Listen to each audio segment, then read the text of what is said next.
everyone. I'm Denise Garth, Chief Strategy Officer at Majesco, and you're listening to the Future of Insurance Industry Leaders podcast series. Follow along as I interview the best and brightest leaders in the insurance industry and insurtech landscape to bring you the latest in digital transformation, innovation, industry trends, challenges, and opportunities, as well as next-gen technologies. We use our experience to anticipate what's next without losing sight of what's now. Stay tuned to find out your next now.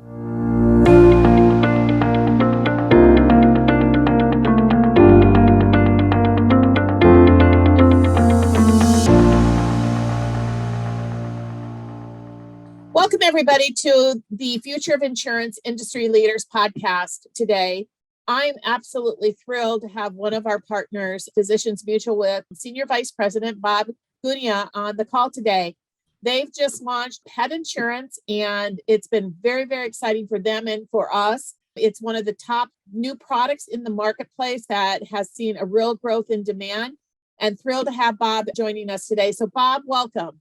Denise, it's an honor to be on your podcast. Pretty cool. Well, you know, what's fun is that we're both in Omaha, Nebraska. So Yes. That's even more fun. Yes. I can feel the vibe. You can through feel the airwaves. vibe. Omaha strong. Omaha strong, exactly. So, Bob, why don't you talk about your role at Physicians Mutual, your background in our partnership that we've got kind of going on? Sure, you bet.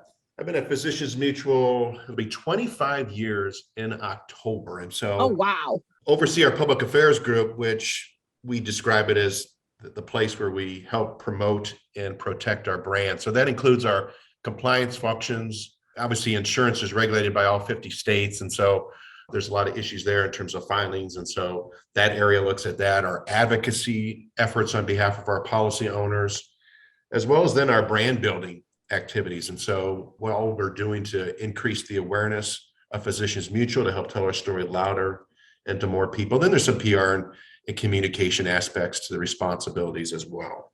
And then we're excited to partner with Majesco. And so entering this new line of business, we're traditionally a health and life insurance company and stepping into the P&C environment. And so your core P&C suite in terms of the policy admin and claim system was essential for us in order to get into pet insurance, which is a P&C product. And it really was an extension of our partnership because we were already working together with regard to one of our other core solutions in supporting your other product lines. So yeah, that certainly made it easier to decide to go with your core P&C suite for sure.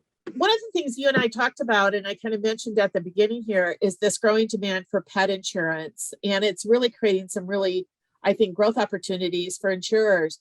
What were the factors you guys looked at to drive your decision in developing and launching pet insurance from Physicians Mutual perspective? Well, you certainly nailed the first one, the market potential. To contrast, to start off with, you go to Europe and you look at Great Britain, about 50% of folks in Britain that have pets have pet insurance. And so they're at the top end. And in the United States, it's the fastest growing. And so the penetration rate is still low, approaching probably about 3%. Oh, wow. But it is growing exponentially year after year. And it's one of those markets that people are, they're either getting into it or they're certainly thinking about it because in large respects, pets are just like a regular family member. And when you look, Denise, at the advancement for all those listening that have pets, the kind of treatments that are now available for your pet are getting pretty close to mirroring things that how we treat human illnesses. And so there's cancer treatments, there's all sorts of things available for your pet in order for them to live a fuller and healthier life. Now, with that comes expense. And so healthcare in general not being the cheapest thing, you want to find ways to help, mitigate that risk and help with the financing of your pet's health. And so that's where it seemed like a really good fit for us. That and the fact, Denise, I'd mentioned that pet insurance is really not, we talk about the medical treatments that you can get for your pet being similar to humans. In terms of the insurance aspect of it, it's not too far off from, regular health insurance. You're basically paying a premium. So when your pet experiences sickness or an accident, that there's essential coverage for you. And so it just really seemed to be a sweet spot for us. The one thing I'd also add, Denise, that it really helped the decision is that we focus on people transitioning into retirement. So we sell life insurance, we sell Medicare supplement, we sell dental insurance. And for all folks transitioning to retirement, they typically lose that coverage. And so we're focused in that 55 to 70 age range. They also have pets, and pets are an important part of people gracefully, aging and having a joy-filled retirement. Those pets, give us all a reason, to continue to get up in the morning to take care of, our furry little friends. And so it was a nice match with our current customer base too, as well. I think that the last few years with the onset of COVID really accelerated the need to have that pet, given that we were so separated from people interaction, that pets became a big factor for keeping people engaged and giving them something to really kind of focus on. And so I think that probably played into this kind of surgence of pet ownership and pet insurance needs. And along that way, people are, experiencing some of the costs that go with adopting that pet during COVID as well. What I've learned from our product manager here is this idea of an inflection point, Denise. And what I mean by the inflection point is when you own a pet, for the average pet owner, when expenses get up to about $1,500, that's when they start thinking about, is the treatment worth it? Or, do I need to euthanize my pet? Is it a chronic condition or whatever? And that doesn't seem like a lot of money, but, because so many people have pets, affordability is an issue. And so that's another reason why we thought that, pet insurance was a good solution for people to help them get past that $1,500 inflection point and not have a big surprise bill. And so your dog swallows a sock, it could be $3,000 to $4,000. And so pet insurance helps you to kind of navigate and go past that inflection point and keep your pets longer. So you talked about how it kind of matched up to your current customer base. So how are you offering the product out to the market, and kind of what channels are you kind of working with? The number one channel I would say is through the web, and we have an app that also gives people an opportunity to call and talk to a live person as well. So if they're love the technology and they prefer that route for purchasing their insurance, which many people in the pet segment do, they've got high technology IQs. And so they want to purchase the insurance that way. And so we certainly have a robust platform and process to do that, in many respects to Majesco as well. But a lot of people do prefer that personal touch as well. And so as we've started out of the gate, and remember, we've started our focus on our current customers. And so our current customers are probably a little bit more likely to want that personal touch. The sales are about 50-50. So 50%, wow, over the phone, and then 50% through the web or utilizing our app. Very cool. That's really interesting. I know in some of our research, you and I've talked about this, that it's a misnomer thinking that some of the older generation aren't technology savvy. They're becoming much more technology savvy, particularly during COVID. Everybody had to become technology savvy. Yep, you're right. So everybody knows how to do Zoom, and they all know how to do, all these different methods of communication that were so foreign pre-COVID. What do you think makes your product unique, and what kind of customer experiences are you creating? The user experience is essential. And Denise, this was a great opportunity for our company, to start from scratch. And our folks here did an amazing job of really understanding the market before we configured our product suite, because we wanted something that really met the needs of the consumer, but also differentiated. So we made sure that you could see any veterinarian, that it was customizable. So you could find a policy configuration that met your budget, and you had that kind of that flexibility in order to customize your product was very important. The other thing that kind of sets us apart too is our policy, regardless of the breed or how old your pet is, you can get coverage.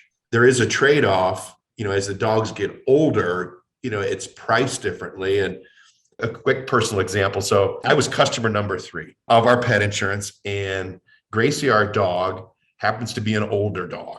And so she's 11 years old.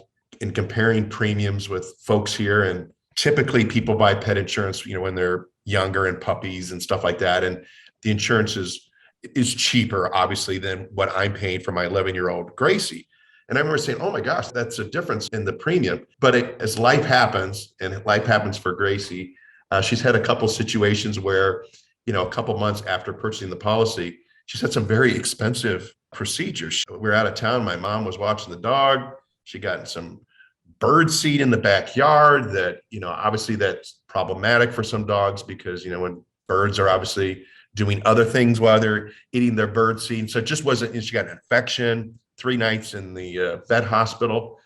And boy, I was glad to have that pet insurance policy. And so it's basically giving people value regardless of what the age is of your pet, because we know, and as an insurer and as a consumer and as a pet owner, that your pets end up costing a little bit more, obviously, the older they get. Okay, yeah. Life happens. That's for darn sure. You just never know what's going to happen. Yeah. So what was the effort to bring the product to market once you guys kind of decided what you wanted to do, both the project from a technology standpoint, your market awareness and your distribution? And I know you guys have done some really fun things from a market awareness perspective out on social that we've been trying to be really supportive of with you guys. It's been really cool. It's been a fun effort. And so, Denise, as you kind of hinted at, we're leveraging a company being around for 120 years. And so our initial push was with our own customers. And so that's where the initial marketing efforts were directed towards the people that already had a policy for physician's vision. Plus, it was a great way of introducing ourselves into the space and to continue to learn as we go along. And we're now graduating, beyond, our current customers, and you're seeing more broad-based marketing efforts. And we have a lot planned for this fall to really kind of, I guess, to have all of our marketing efforts in the fullest extent possible in the fall. So that's going very well. And as we alluded to earlier, it does involve having a robust website, pmpet.com, that people can go to. That is an easy way to purchase pet insurance.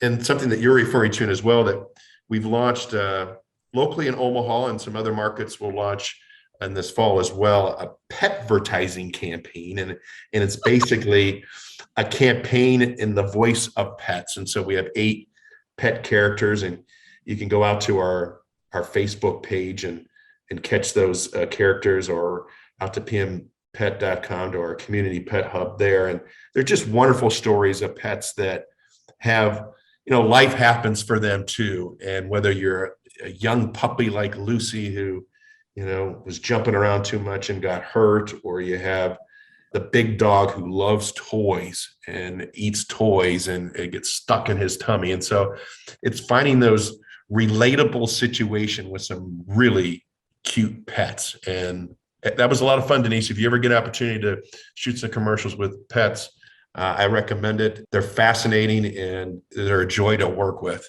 Yeah, we've actually got kind of an internal thing going on at Majesco that my social team has been really focused on. And that is really getting people to kind of post something very personal about them and their pets that we're doing on our intranet. So totally get it. And it's a lot of fun. So what's been the market response? Have you guys been happy with it? Do you see some real opportunity of growth going into next year? We do. We have been happy with the response from our current customers, and we're excited about, continue to leverage up and to continue to grow, the marketing efforts in order to attract more and more people to pet insurance. And the pace so far it's been healthy for us. And, with some of the initial claims and, making sure that we have that award-winning service for people. We're mindful of this for all of our product lines. But I guess there's an extra special attention to wanting to launch something and being able to completely fulfill the promise that you lay out there, that people do have a wonderful experience. And so that's been the priority, is to make sure that we're servicing the way we want to service, and in a way that makes all of us proud. And then kind of gradually extending our market reach. We're in most states, but not all states. So that's a part of the ramp up of the marketing efforts, as well as some of the bigger states. We're really close to getting, the approvals that are necessary, as, we're state-based regulation. And so as more and more states come online, we're going to see that increased growth as well. That's great. When I think about what's next beyond kind of making sure that you're in all 50 states and continuing kind of the push into the marketplace, are you guys thinking about anything else? Like, I know some of the other pet insurance providers out in the marketplace are doing some kind of unique things like creating communities, doing some value added services, things like that, and partnerships that kind of extend the value and then are kind of targeting different types of segments in the marketplace. You guys kind of thinking about what's next? Yeah, everything's on the table. And in terms of those partnerships, in terms of reaching out to the various, vet hospitals and trying to find ways where you can get your product in front of the people that, have the pets or recently adopted a pet is first and foremost in our mind. Within this initial period of time, it's getting the awareness out there, making people understand that Physicians Mutual, that trusted company that's been around for 120 years, now has pet insurance. And so our focus is kind of a broad-based marketing push so people, know that add us to your consideration set. And I would encourage anyone to go to pnpet.com and play with the website. I mean, the fact that it's configurable, that you can change the deductibles and the copays and, the out-of-pocket costs and all that. And you can see, in real time, what's the impact to your premium, your monthly premium. I think it's just a wonderful way to discover how pet insurance can be affordable for you. 30 to 50 bucks a month. You can have that peace of mind for that big bill that happens when your dog either has an accident or some sort of sickness that really puts a financial strain on the family. Exactly. So one of the things I like to do at the very end of each of my podcasts, and what's interesting, Bob, is that I have nobody that has said the same thing. Wow. I like to ask everybody, what word or phrase would you use to describe the future of insurance and why? The future of insurance, one word or phrase to describe the future of insurance. You're asking for the top of mind word, and here it is. It's what came, and it's the word essential. I think as things continue to cost more, it is essential that people have the protection they need so that they have financial security. Financial security is being threatened on all sorts of levels in terms of the economics, inflation, people's personal situation. And I think having affordable insurance in reach of all Americans is just absolutely essential. So that's kind of like a long little speech embedded in there, but it's always been essential. But I think we're realizing more and more as the cost of healthcare goes up, people don't have the savings to meet some of those needs. And so insurance is that essential component in order to ensure financial security. And if you're going beyond just the essential part of it, people are always looking at the innovative way, how to reach people, how to make it easier, how to make it simpler, how to make it more understandable for people. And that's really kind of a focus for Physicians Mutual for all of our product lines, is that people understand what they're purchasing. Nobody likes purchasing any forms of insurance, P&C, your homeowners, whatever, and you find out what it covers when you file that claim. Exactly. That oftentimes happens, but that's unfortunate when it does. And I think we all need to strive to avoid that, to being the way you understand your policies by when you file a claim. Absolutely. First of all, nobody's ever said the word essential, so love it, Bob. Yeah, nobody has said that word. And then I think that you really hit on something, particularly when I think about your customer base. Those people that are preparing for retirement or moving into retirement, and given the economic conditions and the challenges sometimes, that essential aspect of insurance becomes even more important than ever. Well, as you know, you don't get healthier or wealthier in retirement typically.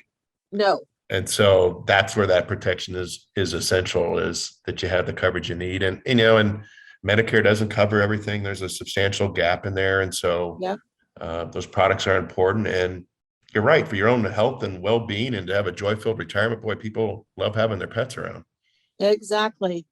Well, Bob, it's been a pleasure chatting about this today. And if my husband and I ever decide to once again have a dog, I know that we'll be looking to Physicians Mutual to do that, given that you're right here in town. We wish you guys the best of luck, and we'll continue to support the efforts that you guys have done. And we appreciate so much the partnership with you guys. I appreciate what Majesco's has done. I appreciate the invitation to be on this podcast. You have been an incredible supporter when you became more and more aware of the launch date coming up of getting into pet insurance. And so I appreciate your support and your promotion of all things pet at Physicians Mutual. And we certainly are thankful that we have your platform in order to make sure that we deliver on customer service. Because if you don't have the right platform, if the system isn't working, that directly impacts user experience. And in this product line, and for all of our product lines, user experience and having something that's simple is so critically important. So that's why the partnership is important.